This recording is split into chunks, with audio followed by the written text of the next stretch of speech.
Yes, you heard me right. 11 check engine lights are on this thing. Amateur hour written all over this truck. Is well, seen better days.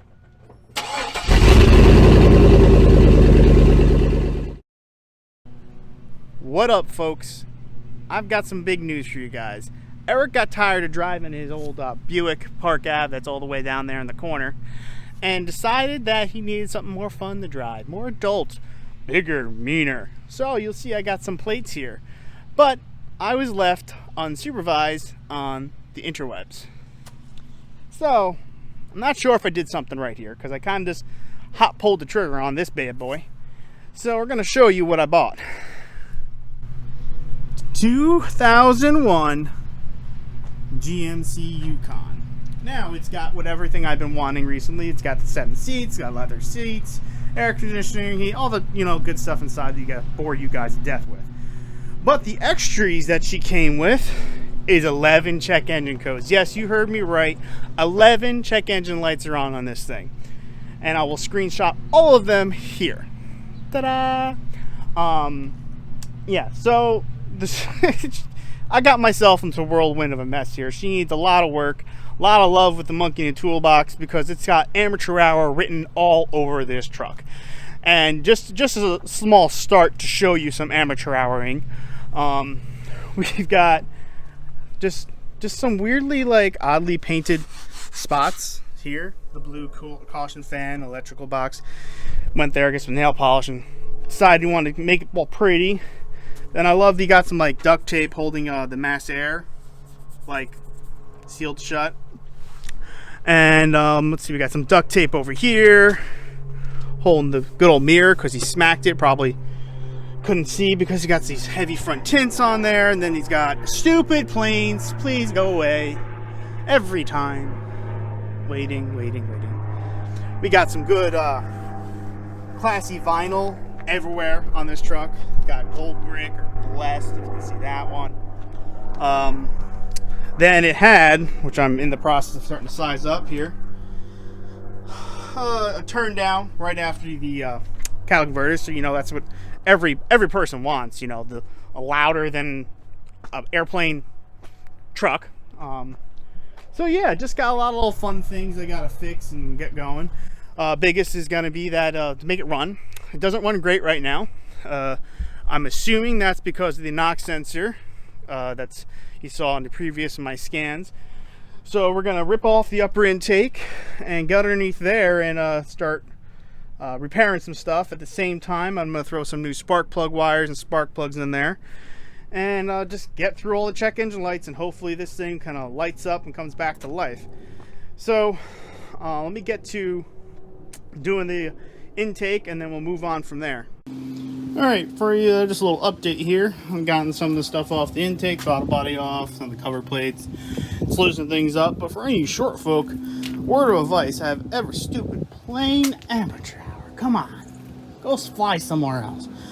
Gotta have your side step for the big old truck, and you gotta have some milk crates, because I am literally almost at just below my nipple height trying to climb this engine bay, meaning I'm just gonna hurt tomorrow. So short people problems exist working on big trucks. Woohoo! Alrighty, buck. So intake is loose. There we go. Where's my thumb? Highly suggest a couple things I have not noted in any other how-to videos is that you take off these gray clips for the injectors, and then you're able to push that black button right there a lot easier. And don't take the coolant line off, just take the bolts to the throttle body off, because if you have an 01, you don't have the plug-in drive-by wire, so it's a lot easier to do that. Anything else? Use this ratchet if you have it. This is one of the new D&E purchases, and I highly suggest this as a usage for doing this project. It makes it amazing and easy. It's that Milwaukee impact wrench, baby. Woohoo! But anyways, let's get at her. Intake's gonna pop off in a second. I can get the knock sensors. Alright, buddy buck. I've got the new knock sensors here and a harness. I suggest when you do this job, if you have a 5.3, get the harness. It is very important because They become dried out and brittle. Here, put the old one. Drop down here in the hole. You can see the plug is just dried out, brittle. You don't want that, especially when it comes to a knock sensor. They're somewhat important. I got the Dorman kit. It cost me, I think, like 30 or 40 bucks. Major update, my knock sensor 2, which is this guy, is, well, seen better days. She's all rusted up and just shot out, which would rob this car of a lot of power. The 5.3s are known when they have a knock sensor problem that's not detecting, like the knock, that they just go into a limp mode that literally takes all the power out of the car. So, that's why we got these new shiny ones. So pretty.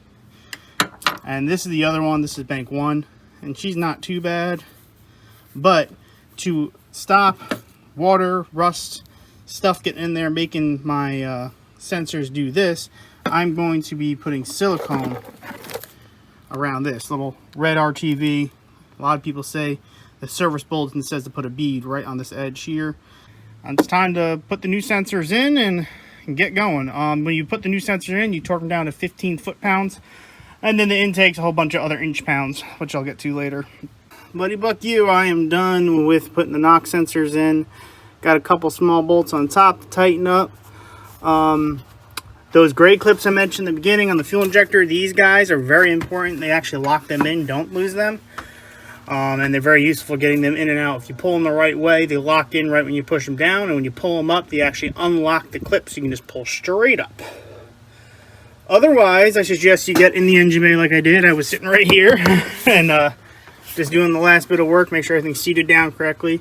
I did use my inch-pound wrench to torque down the intake properly, because these are plastic intakes and they get me nervous. Alrighty folks, we just got the knock sensors done and my full tune-up on this baby. We're going to give her a start and see if she runs nice and smooth for us. We want to be hearing the nice rumbles of a V8, but smooth of the baby bottom. So, we'll get through that, and then we're going to fix the amateur hour exhaust system, which is just these, you know, what, 45 degree or 90 down right after the caliper converter. So we got at least a muffler and a hanger to put on somewhere on this good old mess I have here. And then we got a couple other projects which I just found out too. So let's get the thing started, just to make sure she runs minty, and then we'll continue on with our day.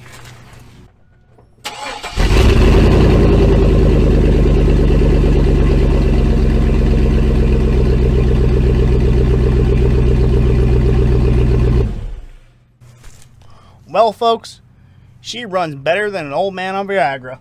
She's nice and smooth now, and she's purring like a kitten. So let's get to doing the exhaust. And while I'm down here, we're going to fix the O2 sensor heater circuit code. I'll get my tools out for that, and then we'll also show you the evap sensor that I just popped in a couple seconds before I started the car up, because it was literally a 2-second job. And then the extra fun thing is that I just moved this thing around the yard yesterday. This caliper locked right up on us, and we also had a leaking brake line. So I threw the brake line in yesterday. It was, you know, just your amateur hour monkey with a toolbox wrenching with some copper nickel, a little bend here, a little bend there, and in the end you get it back in the hole. So we did that, and you can see the truck's got a little surface rust onto her, but honestly, you take a hammer to most of the frame, and she's good as gold. Maybe that's hence the name, Gold Brick. I don't know. I'm somewhat excited. Things are starting to turn out to the better on this one right now. I was a little worried that the multiple random misfire was not going to be the knock sensors, but seems like that so far is working out. It's going to take some more driving really to figure it out. But the tune-up went pretty easy, except for, all you know, this one spark plug down here. That is a nightmare one. I almost threw in the bones on the truck on that one and said, let's just buy a different car. So let me get my O2 sensor tools, and we'll put that on, and we'll put the exhaust on. Wood. Alrighty, buddy buck. One of my favorite tools to use when you're doing O2 sensors is this guy. It's pretty much your open 7/8 wrench, but it's pretty much almost all the way around. And I've never not gotten no 2 sensor without one of these and some heat every time it comes out. I also love my long floppy headed ratchet. So we're gonna go under there, see what we can do to get her out. It's real easy one. It's just right before the rest of the exhaust system where it meets to like the catback system. Get in there, right next to it, little heat, pop her off. I already had the car running for a little bit, so that should be enough just to pop her, and we'll see. Alrighty, folk, well, there we have it. Old one is gone. So what you do is put a little anti-seize on them threads. When you put it back in, you won't have a problem next time. So moving on to the next project is the exhaust system. And I just learned the interwebs is not always right. Go figure. So I've got this muffler, nice cherry bomb salute to America, because it's called cherry bomb salute. I know, weird. I bought it with 3-inch inlet, 3-inch outlet. Guess what? It's not 3-inch inlet, 3-inch outlet. I went through 4 different forums and they told me that it's gonna be 3-inch. It is actually, I happen to be lucky to have the same muffler in stock at 2.5. And it's a 2.5-inch muffler. Now, if you're in recalls, this muffler is actually from when I went to go do the exhaust on the purple Jeep, and I ordered it for a WJ instead of my ZJ. Luckily, it's sitting here on my shelf. I love having spare parts around some days. So we're gonna throw that bad boy in real quick. Normally I do everything with a loose fit and make sure it's everything where I want. It lines up nice and clean. And then tighten it all down with this when doing a clamping system. I tried using an old exhaust clamp, broke the bolt. Well, I also like Weldon's, but I don't have that right now. See if 2.5 fits that. I have extra 2.5 clamps. Hopefully. Alright, exhaust is kind of fitted on. Let's take a look. Oh. See? It's clamped on, a little turned down, clamped on there. Nice little cherry bomb. Continue on. We'll start this baby up and see how she runs.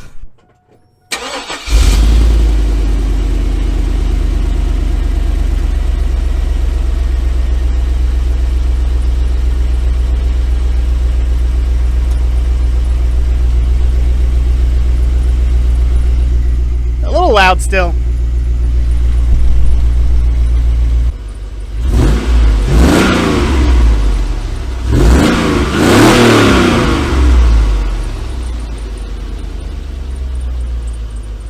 I take that back. It's not too bad now. I like the sound of it. Revving it up's not too bad. Hats off to you there, Cherry Bomb. I like it. Alrighty, folk. Finished up the exhaust system. I ended up hanging a hanger bracket to make it a little more solid. I shouldn't do that, right? That's bad things. Solid? No. Solid. Okay, we'll do that. But you take a look. The turn down, and you can see my little custom bracketry to hold it. Hopefully that little bolt holds. I think it will. And the other thing I mentioned to you guys the other day, well, not the other day, last hour or whatever, whenever I did it. Jesus, amateur hour. The emission sensor box right there. That's the vent solenoid, and I unplugged the little rubber hose, unplugged the plug, popped her in. It was a real quick and easy fix. Next is this lovely brake caliper. I think we're done. I think we got most of the check engine lights done. I think we might have made this D.O.A.-ish Yukon not so D.O.A. I might be able to drive this for a while and be happy. Who knows? Oh, buddy buck you, I tell you though, I put myself in a world of trouble. Alrighty, folk. We got the brake caliper left to do, and then I think I got most of it besides putting some new rubber on here, which I picked up some tires before. See him hiding over there in the corner, about to stalk me and take me down like a lion and a gazelle. But for driving it right now, this rubber is okay. It's not great, but I'm the one in the car until the kids are in it. I'll put the new rubber on this week. Really couldn't drive it to bring it to the tire shop. So, gotta get the wheel off. It has the special little security lugs on here, which is gonna be fun for me to play with. I'm probably gonna get rid of these aftermarket wheels, because this just in, There's 2 different sized security locks for this truck. Buddy buck you. I don't know what people think of putting these special wheels on where you need special tools to get it off. You lose these, you're just D.O.A. in the water. Yeah, might be get some nice stockers. I can put some regular lug nuts on this thing. All right, let's get her.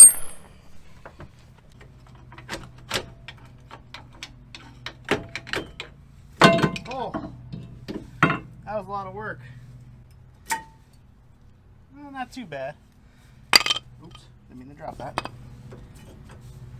Yeah, this one's a little, you see the edges are heat torn, so a little trick I learned when I was in the shop. Let's take them on nice flat surface, and let's rub them. Here, I'll show you. And rub them down like that. See, we even got some black asbestos down. And look at you. And kind of refinish them so they're not smooth.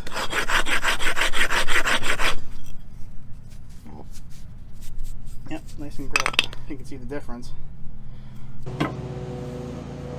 Alright, little trick I like to do before I always put a caliper on is fill it up with brake fluid, then transfer the banjo fitting with all the old washers, because they're always just better. For some reason I always find the factory old banjo washers better, and just zip it right in real fast, and just because I can get the least amount of air bubbles. Like I said, just a little bit of brake fluid goes a long way. There you go. Get all close up.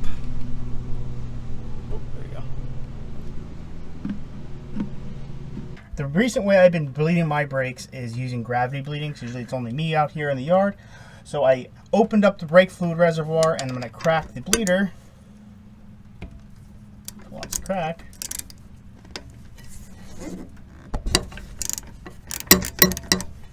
And as I do that, you should be able to see now you see the air coming out. So we just wait for all the air bubbles to kind of stop and get a constant stream. Now, since I did do the pre-fill, the caliper, hopefully there's not much air. Well, buddy buck, I think we got all the problems fixed on this thing. I think I'm gonna put the wheel on, take it for a test spin. We'll have you come along, but hopefully we got this thing all fixed up, buttoned up, and ready for us to roll in. All right, let me get the wheel on, and we'll meet you back in the car. Alrighty. She looks pretty good to me. Runs nice and smooth. No check engine lights. Not too loud.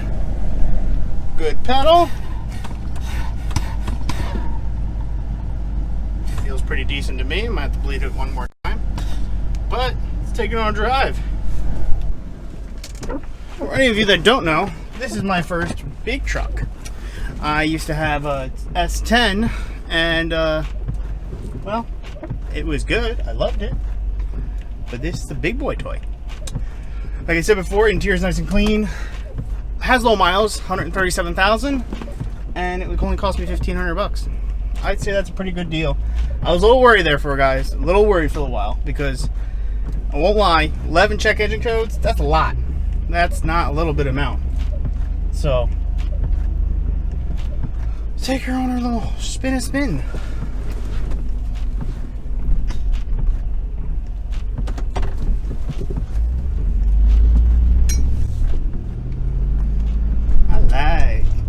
Alright guys, well, I'm going to end the video here. Hit that like button, subscribe. Let me know what you guys think of the new Yukon. We're going to do some more projects coming in the future on it, and I'll let you know how it goes. We still got to do a lot of exterior upgrades and detailing and removing of vinyl stickers. But yeah, overall, I'm happy with the purchase. I think we did good on this. We'll catch you later, folks.